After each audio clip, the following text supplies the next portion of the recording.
ಏನ್ ನಡೀತಿದೆ?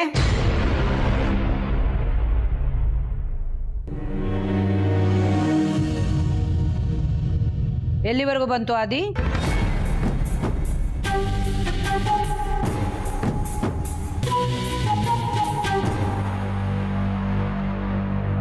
ಯಾಕಪ್ಪ ಟೆನ್ಷನ್ ಮಾಡ್ಕೊಂಡಿದೀಯಾ? ಏನಾಯ್ತು? ಏನಿಲ್ಲ ಅಮ್ಮ, ಅಂದರೆ ನೀವು ಕೇಳಿದ್ದು ನೀನು ಆಫೀಸ್ ಕೆಲಸದ ಬಗ್ಗೆ ಕೇಳಿದೆ. ಯಾಕೆ ಕೇಳಬಾರ್ದ? ನೀನೇನಾದರೂ ಬೇರೆ ಅನ್ಕೊಂಡ್ಯಾ? ಇಲ್ಲಮ್ಮ, ಹಾಗೇನೂ ಇಲ್ಲ, ಎಲ್ಲ ಚೆನ್ನಾಗಿ ನಡೀತಾ ಇದೆ. That's good. ಬೇಡ. ಯಾಕಪ್ಪ ಆದಿ? ಸಂಜೆ ಸ್ನ್ಯಾಕ್ಸ್ ಜಾಸ್ತಿ ಆಗಿತ್ತು, ಸೊ ಹೊಟ್ಟೆ ತುಂಬಿದೆ.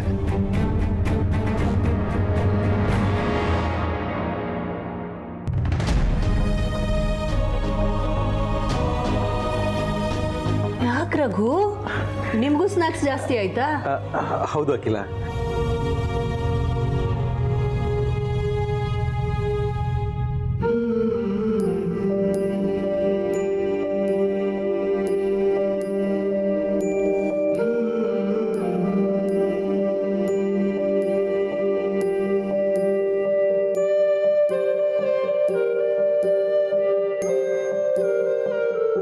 ಯಾಕಮ್ಮ ಕಣ್ಣೀರು?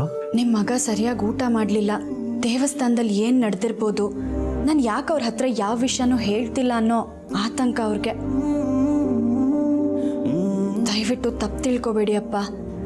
ಅವ್ರು ನನಗಿಂತ ನಿಮಗೆ ಹತ್ರ, ನಿಮ್ಮ ಒಂದು ಭಾಗ ಅವರು. ಅವ್ರು ಸರಿಯಾಗಿ ಊಟ ಮಾಡಲಿಲ್ಲ ಅಂತ ನೀವು ಊಟ ಮಾಡಲಿಲ್ಲ, ಇದೆಲ್ಲ ಯಾಕಪ್ಪ ಬೇಕು? ಅವರಿಂದ ಸತ್ಯ ಮುಚ್ಚಿಡೋ ಅವಶ್ಯಕತೆ ಇನ್ನೂ ಇದೆಯಾ? ನಾನು ಹೀಗೆ ಪ್ರಶ್ನೆ ಮಾಡ್ತಿದ್ದೀನಿ ಅಂತ ದಯವಿಟ್ಟು ಬೇಜಾರು ಮಾಡ್ಕೋಬೇಡಿ ಅಪ್ಪ. ಆದಷ್ಟು ಬೇಗ ಈ ಸತ್ಯನೆಲ್ಲ ಅವ್ರ ಹತ್ರ ಹೇಳಿ ಅವ್ರ ಮನಸ್ಸಿನ ಭಾರನ ಕಮ್ಮಿ ಮಾಡಿ ಅಪ್ಪ. ನನ್ನ ಕೈಲಿ ಇದನ್ನೆಲ್ಲ ನೋಡೋದಕ್ಕಾಗ್ತಿಲ್ಲ. ನಿಜ ಹೇಳಬೇಕು ಅಂದರೆ ನಮ್ಮ ಆದಿತ್ಯನಿಗೆ ನಿಮಗಿಂತ ಒಳ್ಳೆ ಹುಡುಗಿ ಸಿಗಕ್ಕೆ ಸಾಧ್ಯನೇ ಇಲ್ಲ ಅಂತ ಪ್ರತಿ ಸಂದರ್ಭದಲ್ಲೂ ನಿರೂಪಿಸ್ತಿದ್ಯಾ. ನಿನ್ನಂಥ ಸೊಸೆ ಪಡೆಯೋದಕ್ಕೆ ನಾನು ನಿಜವಾಗ್ಲೂ ಪುಣ್ಯ ಮಾಡಿದ್ದೀನಿ.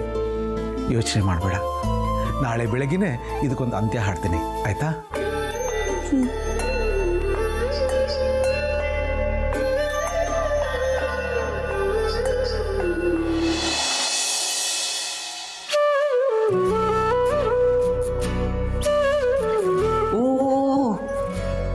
ಏನಕ್ಕ ಫುಲ್ ಖುಷಿಯಲ್ಲಿದ್ಯಾ?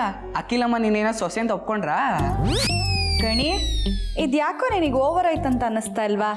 ನನಗೇನಾಗ ಅನ್ನಿಸ್ತಿಲ್ಲ ಅಪ್ಪ. ಮತ್ತೆ ನಿನ್ ಮುಖದಲ್ಲಿ ಖುಷಿ ಎದ್ದು ಕಾಣಿಸ್ತಿರೋದಕ್ಕೆ ಏನ್ ಕಾರಣ? ಕಾರಣ ಇದೆ ಗಣಿ. ಅಪ್ಪ ಬಂದಿಲ್ಲ ತಾನೆ? ಇಲ್ಲ ಇಲ್ಲ, ಹೇಳು. ಇವತ್ತು ನನ್ನ ಮತ್ತೆ ಯಜಮಾನ್ರ ಪ್ರೀತಿ ಬಗ್ಗೆ ಅಪ್ಪವ್ರಿಗೆ ಗೊತ್ತಾಯ್ತು. ಹೌದಾ? ಅವರು ಒಪ್ಕೊಂಡ್ರಾ? ವಾವ್ ಅಕ್ಕ, ನಿನ್ನ ಅದೃಷ್ಟನೇ ಕುಲಾಯಿಸ್ತು ಅಂತ ಅನ್ಕೋ. ಇವತ್ತು ಅಪ್ಪವ್ರು ಒಪ್ಕೊಂಡಿದ್ದಾರೆ, ಅದೇ ತರ ನಾಳೆ ಅಖಿಲಮ್ಮರು ಗ್ಯಾರಂಟಿ ನೀನು ಒಪ್ಕೊಳ್ತಾರೆ. ನೀನು ದೊಡ್ಡ ಮನೆಗೆ ಸೊಸೆ ಆಗೋ ಟೈಮು ಇನ್ನು ದೂರ ಇಲ್ಲ ಅಕ್ಕ. ಆಮೇಲೆ ಪಿಪಿ ಪಿಪಿ ಪಿಪಿ ಡುಮ್ ಡುಮ್ ಡುಮ್ ಡುಮ್ ಡುಮ್ ಪಿಪಿ ಪಿಪಿ ಪಿಪಿ ಡುಮ್ ಡುಮ್ ಡುಮ್ ಡುಮ್ ಪಿಪಿ ಪಿಪಿ ಪಿಪಿ.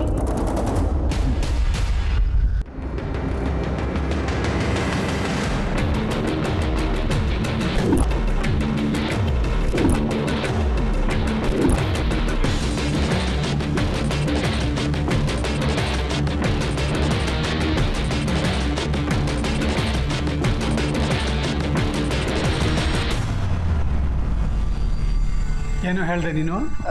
ನಾನೇನು ಹೇಳಿದ್ನಪ್ಪ? ನಮ್ಮ ಪಾರು ದೊಡ್ಡ ಮನೆ ಸೊಸೆ ಆಗಬೇಕು ಅಂತ ಅದ್ಯಾವ ಬಾಯಿಲ್ಲ ಹೇಳ್ದೆ ನೀನು?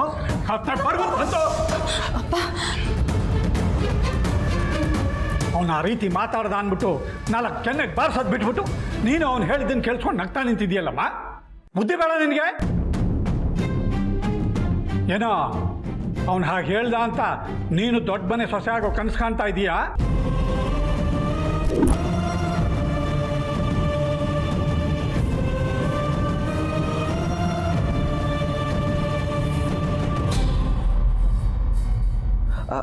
ಅಪ್ಪ ನಾನು ದೊಡ್ಡ ಮನೆ ಅಂತ ಹೇಳಿದ್ ನಿಜ.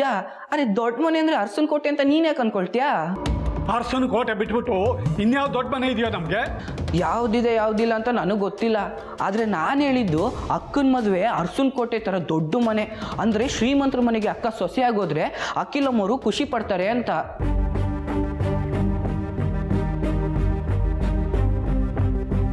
ನಿಜನಾ? ನಾನು ಯಾಕೆ ಸುಳ್ಳು ಹೇಳಿ? ಬರೋ, ಅವ್ನು ಹೇಳ್ತಿರೋದು ನಿಜನಾ? ಹ್ಞೂ ಅಪ್ಪ. ನೋಡೋ ಗಣಿ, ನಾವು ಬಡವರು, ನಮ್ಮ ಯೋಗ್ಯತೆಗೆ ತಕ್ಕಾಗಿ ಆಸೆ ಪಡಬೇಕು, ಕನಸು ಕಾಣ್ಬೇಕು. ಅರ್ಥ ಆಯ್ತಾ? ಅಪ್ಪ ಬಡವರಾಗಿ ಹುಟ್ಟೋದು ತಪ್ಪಲ್ಲ, ಬಡವರಾಗೇ ಬದುಕೋದು ತಪ್ಪು. ನಮ್ಮ ಯೋಗ್ಯತೆ ಮೀರಿ ಕಣ್ಸ್ಕೊಂಡಾಗ್ಲೇ ತಾನೆ ನಾವು ಅನ್ಕೊಂಡಿರೋದನ್ನ ಸಾಧನೆ ಮಾಡೋಕ್ಕಾಗೋದು. ಈ ಮಾತಿಗೇನು ಕಮ್ಮಿ ಇಲ್ಲ. ಬರ್ತಾ ಬರ್ತಾ ಮಾತು ಕಲ್ತ್ಬಿಟ್ಟೆ ನೀನು. ನೋಡು ಪಾರ್ವತಿ, ಅವನು ಹೇಳ್ದ ಅಂತೇಳಿ ನೀನು ದೊಡ್ಡ ದೊಡ್ಡ ಕನಸುಗಳನ್ನ ಕಾಣಕ್ಕೆ ಹೋಗ್ಬೇಡ. ನಿನ್ನ ಹಣೆಯಲ್ಲಿ ಏನು ಬರೆದಿರುತ್ತೋ ಅದೇ ಆಗುತ್ತೆ. ಅದನ್ನು ಯಾರೇನು ತಪ್ಸಕ್ಕಾಗಲ್ಲ.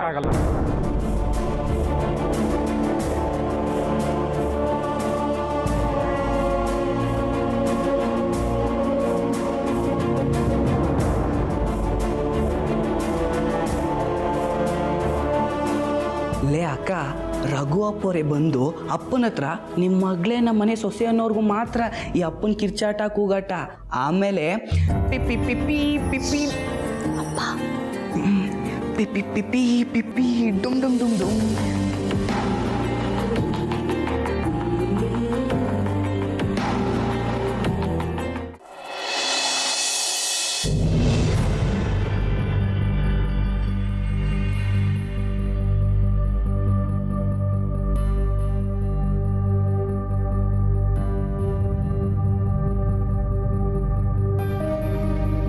ಆದಿತ್ಯ, ಅಪ್ಪ ಯಾಕಪ್ಪ ಬೇಜಾರಾಗಿದೆಯಾ? ಹಾಗೇನಿಲ್ಲಪ್ಪ. ನಿನ್ನ ಹತ್ರ ಸ್ವಲ್ಪ ಮಾತಾಡಬೇಕಾಗಿತ್ತಪ್ಪ. ಹೇಳಿಪ್ಪ, ಏನು ವಿಷಯ? ನಿನ್ನ ಮನಸ್ಸಿಗೆ ಬೇಜಾರಾಗಬಾರ್ದು ಅಂತ ನಾನೊಂದು ನಿರ್ಧಾರಕ್ಕೆ ಬಂದಿದ್ದೀನಪ್ಪ. ಆದಿತ್ಯ, ನಿನ್ನನ್ನು ಕೇಳಿದೆ, ನಿನ್ನ ವಿಷಯದಲ್ಲಿ ಒಂದು ಮುಖ್ಯವಾದ ನಿರ್ಧಾರ ತಗೊಂಡಿದ್ದೀನಿ. ಅಪ್ಪನಾಗಿ ನಿನ್ನ ಹತ್ರ ಇದುವರೆಗೂ ಏನೂ ಕೇಳಿಲ್ಲ, ಈಗ ಒಂದು ಕೇಳ್ತೀನಿ. ಇಲ್ಲ ಅಂದೆ ನಡೆಸ್ಕೊಡ್ತೀಯ ಮಗನೇ? ಅಪ್ಪ, ನೀವು ಕೇಳಿದ್ದಕ್ಕೆ ಯಾವತ್ತಾದರೂ ನಾನು ಆಗಲ್ಲ ಅಂತ ಹೇಳಿದ್ದೀನ? ನೀವು ಈ ರೀತಿ ಎಲ್ಲ ರಿಕ್ವೆಸ್ಟ್ ಮಾಡಬಾರ್ದು, ಆರ್ಡ್ರ್ ಮಾಡಬೇಕು. ಹೇಳಿಪ್ಪ. ಎಲ್ಲಿ ಆಗಲ್ಲ ಅಂದೆ ನಡೆಸ್ಕೊಡ್ತೀನಿ ಅಂತ ಮಾತು ಕೊಡು.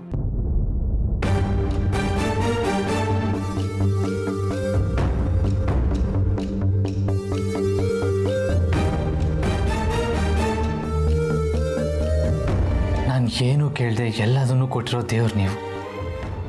ನಿಮ್ಗಿಲ್ಲ ಅಂತೀನ? ನೀವು ಕೇಳಿದ್ರೆ ಪ್ರಾಣ ಬೇಕಾದ್ರೂ ಕೊಡ್ತೀನಿ. ಕೂಡ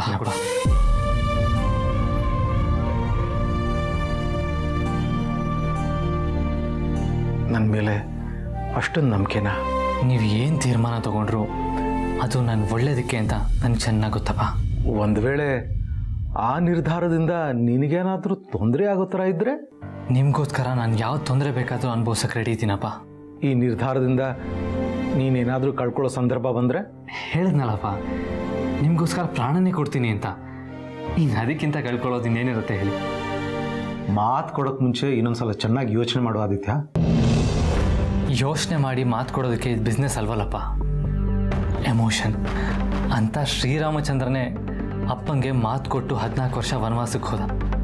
ಅಂಥದ್ರಲ್ಲಿ ನಾನು ಯಾವ ಲೆಕ್ಕ? ಆ ವನವಾಸಕ್ಕಿಂತಲೂ ಕಠಿಣವಾದ ನಿರ್ಧಾರ ನಾನು ತಗೊಂಡಿದ್ರೆ? ಹಿಂದೆ ಮುಂದೆ ನೋಡಿದೆ ನಿಮಗೆ ಮಾತು ಕೊಡ್ತೀನಿ ಅಪ್ಪ. ಪ್ರಾಮಿಸ್.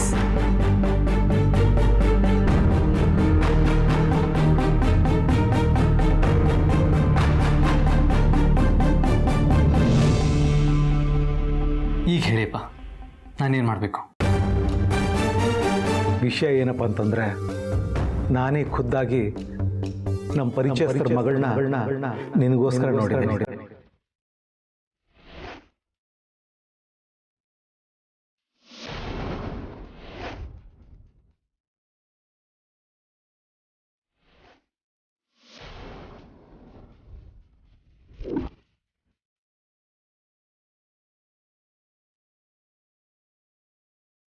ಎಲ್ಲ ರೀತಿಯಲ್ಲೂ ಅವಳು ನಿನಗೆ ಸರಿ ಹೋಗ್ತಾಳೆ. ನೀನು ಆ ಹುಡುಗಿನ ಮದುವೆ ಆಗಬೇಕು. ಇಷ್ಟು ದಿನ ನಿನ್ನ ಹಣೆ ಬರದಲ್ಲಿ ಮದುವೆ ಯೋಗ ಇರಲಿಲ್ಲ, ಈಗ ಬಂದಿದೆ. ಒಬ್ಬನೇ ಕೊರಗಿದ್ದು ಸಾಕು ಆದಿತ್ಯ. ಒಂಟಿಯಾಗಿದ್ದು ನಿನ್ನ ಜೀವನದಲ್ಲಿ ಜಂಟಿ ಆಗೋಕ್ಕೆ ಒಂದು ಒಳ್ಳೆ ಹುಡುಗಿ ಬರ್ತಿದ್ದಾಳೆ. ಅವಳನ್ನ ಸ್ವಾಗತಿಸ್ತಾ ಹೊಸ ಜೀವನ ಶುರು ಮಾಡು.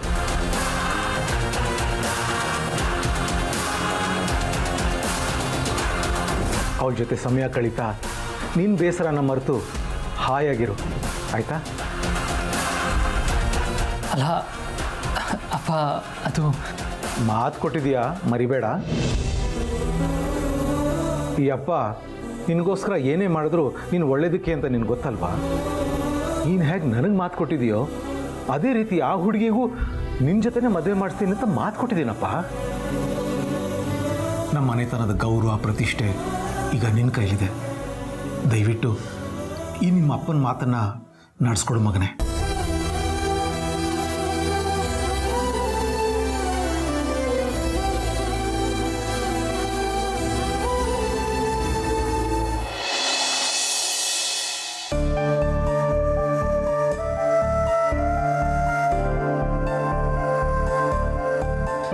ಛೇ, ನಾನು ಪಾರ್ವತಿನ ಲವ್ ಮಾಡ್ತಾ ಇರೋ ವಿಷಯ ಇಷ್ಟೊತ್ತಾಗಲೇ ಮನೇಲಿ ಹೇಳಿಬಿಡ್ಬೇಕಿತ್ತು.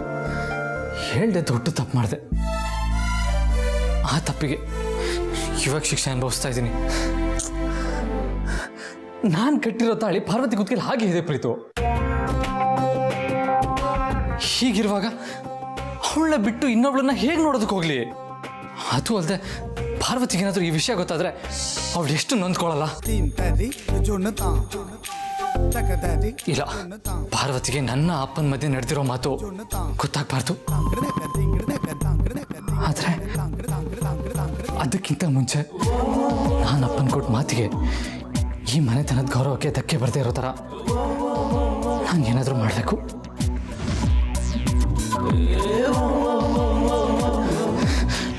ಪ್ರೀತು, ನನಗೆ ದಿಕ್ಕೆ ತೋರಿಸ್ದಂಗಾಗಿದೆ. ಪ್ಲೀಸ್ ಪ್ರೀತು, ನೀನೇ ಹೆಲ್ಪ್ ಮಾಡಬೇಕು.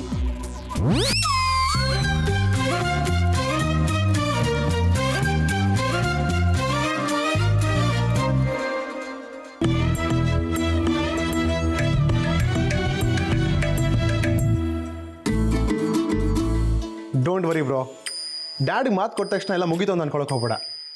ಈಗೇನು ಡ್ಯಾಡ್ ನೋಡಿರೋ ಹುಡುಗಿಗೆ ನೋ ಅನ್ಬಾರ್ದು, ಜೊತೆಗೆ ನಿಮ್ಮ ಪ್ರೀತಿ ನೋಡಿಬೇಕು ತಾನೆ. ಹಾಗಾದ್ರೆ ನಾ ಹೇಳ್ದಂಗೆ ಮಾಡು.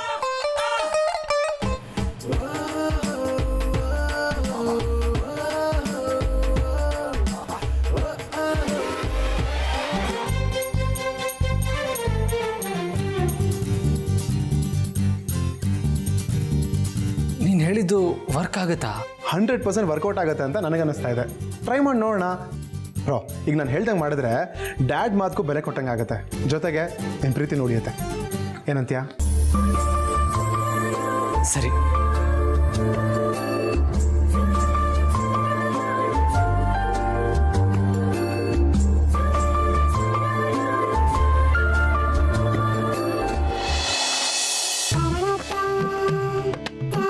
ಓ ಆದಿತ್ಯ, ನಿನ್ನನ್ನು ಹುಡ್ಕೊಂಡು ಬರ್ತಾ ಇದ್ದೆ. ಎಲ್ಲಿ ಹೋಗಿದ್ದೆಪ್ಪ ನೀನು? ಅಪ್ಪ, ಅದು ನಾನು ವಾಕಿಂಗ್ ಹೋಗಿದ್ದೆ ಅಪ್ಪ. ಹೌದಾ, ಸರಿ. ವಿಷಯ ಏನು ಅಂದರೆ, ನಮ್ಮ ಪರಿಚಯಸ್ಥರ ಮಗಳನ್ನ ನೀನು ಒಪ್ಕೊಂಡಿಯಲ್ಲ, ಅದನ್ನು ಅವ್ರಿಗೆ ಫೋನ್ ಮಾಡಿ ಹೇಳಿದೆ ನನ್ನ ಮಗನೂ ಒಪ್ಕೊಂಡಿದ್ದಾನೆ ಅಂತ. ಅಬ್ಬಾ, ಈಗ ನನಗೆ ಎಷ್ಟು ಸಮಾಧಾನ ಆಗ್ತಿದೆ ಗೊತ್ತಾ? ಅಲ್ಲಪ್ಪ, ನಾನು ಆ ಹುಡುಗಿನ ಅಲ್ಲಪ್ಪ, ನನಗೆ ಮಾತು ಕೊಟ್ಟಿಯಲ್ಲ ನಾನು ಕೇಳಿದ್ದನ್ನು ನಡ್ಸ್ಕೊಡ್ತೀನಿ ಅಂತ.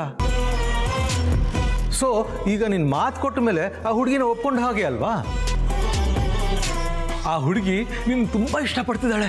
ಅದು ಅಲ್ಲದೆ ಅವಳಿಗೆ ನೀನು ತುಂಬ ಪರಿಚಯಿಸ್ತಾ. ಅವಳಿಗೋಸ್ಕರನೇ ನೀನು ಹುಟ್ಟಿದ್ದೀಯ ಅನ್ನೋ ಹಾಗೆ ಮಾತಾಡ್ತಾ ಇದ್ಲು. ಪಾಪದ ಹುಡುಗಿ ಎಷ್ಟು ಇನ್ನಸೆಂಟ್ ಗೊತ್ತಾ? ಅಲ್ಲ ಅಪ್ಪ, ನನಗೆ ಗೊತ್ತು ಆ ಹುಡುಗಿ ಯಾರು ಏನು ಅಂತ ನಿನ್ನ ಯೋಚನೆ. ಡೋಂಟ್ ವರಿ ಮಗನೇ, ನನ್ನ ಮಾತನ್ನು ನಡ್ಸ್ಕೊಡ್ತೀನಿ ಅಂತ ಅಂದಮೇಲೆ ನಿನಗೋಸ್ಕರ ಎಂಥ ಹುಡುಗಿನ ಹುಡುಕಿರ್ತೀನಿ ನಾನು? ನೀನು ಇಷ್ಟಪಡೋಂಥ ಹುಡುಗಿನೇ ಹುಡುಕಿರ್ತೀನಿ. ಈ ಮನೆಗೆ ತಕ್ಕ ಸೊಸೆನೇ ಹುಡುಕಿರ್ತೀನಿ. ಆ ಹುಡುಗಿ ನಿನ್ನನ್ನು ಒಂದ್ಸಲ ನೋಡಬೇಕಂತೆ, ಹೊರಗಡೆ ಎಲ್ಲಾದರೂ ಮೀಟ್ ಮಾಡಿ ಮಾತಾಡಬೇಕಂತೆ. ಆದರೆ ಈಗಲೇ ಅದೆಲ್ಲ ಯಾಕೆ ಬೇಡ ಅಂದ್ಬಿಟ್ಟೆ. ಸರಿ ತಾನೆ ಮಗನೇ? ಡ್ಯಾಡ್ ನೋಡಿರೋ ಹುಡುಗಿಗೆ ನೋ ಅನ್ಬಾರ್ದು. ಜೊತೆಗೆ ನಿನ್ನ ಪ್ರೀತಿ ನೋಡಿದ್ರೆ ತಾನೆ. ಹಾಗಾದ್ರೆ ನಾ ಹೇಳ್ದೆ.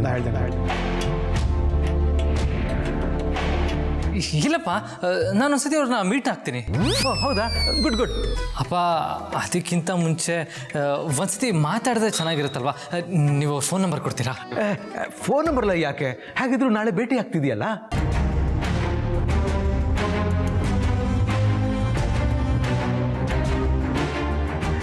ಈಗೇನು, ನೀನು ಆ ಹುಡುಗಿ ಹತ್ರ ಮಾತಾಡಬೇಕು ಅಷ್ಟೇ ತಾನೇ? ನಾನು ಫೋನ್ ಮಾಡ್ತೀನಿ.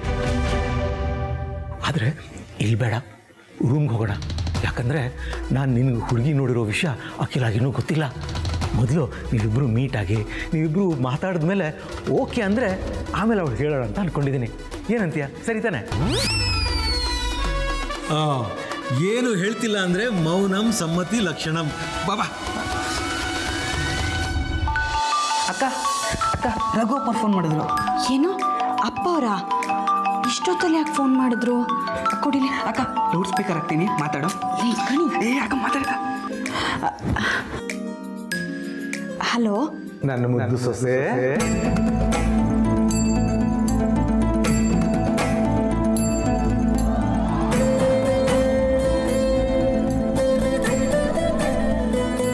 ಊಟ ಮಾಡಿದ್ಯಾನಮ್ಮ? ಹ್ಞೂ ಅಪ್ಪ. ಮನೇಲೆಲ್ಲರೂ ಆರಾಮಾಗಿದ್ದಾರಾ?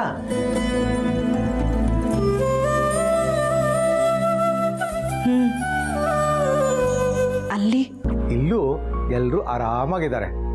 ಈಗ ನಾನು ನಿನ್ಗೆ ಫೋನ್ ಮಾಡಿದ್ದು ಯಾಕೆ ಅಂದರೆ, ನೀನು ನಿನ್ನ ಬಗ್ಗೆ ನನ್ನ ಮಗನ ಹತ್ರ ಹೇಳ್ಕೋಬೇಕು ಅಂತ ಅನ್ಕೊಂಡಿಯಲ್ಲ, ಹಾಗೇನೆ ನನ್ನ ಮಗನೂ ನಿನ್ನ ನೋಡಬೇಕು, ಅವನ ಭಾವನೆಗಳನ್ನೆಲ್ಲ ನಿನ್ನ ಹತ್ರ ಹಂಚ್ಕೋಬೇಕು ಅಂತಿದ್ದಾನೆ. ಅವನ ಭೇಟಿಯಾಗಕ್ಕೆ ನಿನಗೆ ಒಪ್ಪಿಗೆ ಇದೆ ಅಲ್ವಾ? ಒಪ್ಪಿಗೆ ಇದೆ. ಸರಿನಮ್ಮ.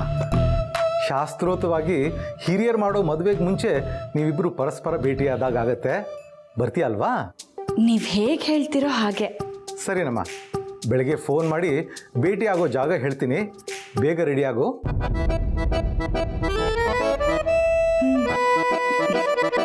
ಅಪ್ಪ, ಹೇಳಮ್ಮ. ಯಜಮಾನ್ರು ಬರ್ತಾರಾ? ಏನು, ನಿನ್ನ ಗಂಡ ಆಗೋನು ಬರ್ದೇ ಇರ್ತಾನ? ಖಂಡಿತ ಬರ್ತಾನೆ. ಸರಿನಮ್ಮ, ಎಲ್ಲರೂ ಕೇಳಿದೆ ಅಂತ ಹೇಳು. ಅಕ್ಕ, ಅಂತೂ ಹೊಡೆದಿಯಲ್ಲ ಚಾನ್ಸು. ಅಂತೂ ಈಗ ಅರ್ಸನಕೋಟೆಗೆ ಸೊಸೆಯಾಗೋ ಟೈಮ್ ಹತ್ರ ಬಂತು. ಹೋಗೋತರ್ಲ.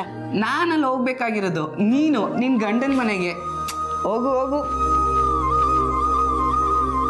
ಸರಿನಪ್ಪ, ಅಂತೂ ನಿಮ್ಮಿಬ್ರು ಮೀಟಿಂಗ್ ಫಿಕ್ಸ್ ಆಯಿತು. ಬೆಳಗ್ಗೆ ಬೇಗ ರೆಡಿ ಆಗು. ಅಪ್ಪ, ನೀವು ಬರ್ತೀರಾ ಅಥವಾ ನಾನೊಬ್ಬನೇ ಹೋಗ್ಲಾ? ಬಾ ಅಂದರೆ ಬರ್ತೀನಿ, ಬೇಡ ಅಂದರೆ ಬೇಡ. ಅಪ್ಪ, ಅದು ಸ್ವಲ್ಪ ಪರ್ಸ್ನಲ್ ಆಗಿ. ಅರ್ಥ ಆಯಿತು, ನೀನೊಬ್ಬನೇ ಹೋಗ್ಬಾ. Good night.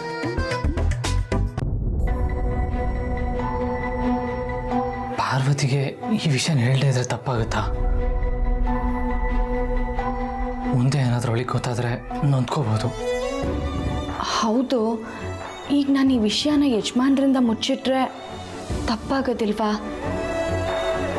ನಾಳೆ ದಿನ ಅವ್ರು ನೊಂದ್ಕೊಳ್ಳೋದಿಲ್ವಾ? ನನ್ನಿಂದನೇ ಮುಚ್ಚು ಮರೆನಾ? ನನ್ನ ಆತಂಕ ನಿನ್ಗೆ ಅರ್ಥ ಆಗಲಿಲ್ವಾ ಅಂತ ಅಂದರೆ ನಾನು ಏನು ಹೇಳಲಿ? ಇಲ್ಲ, ಯಾವುದಕ್ಕೂ ಈ ವಿಷಯನ ಪಾರ್ವತಿಗೆ ಹೇಳ್ಬಿಡೋದು ಒಳ್ಳೆಯದು.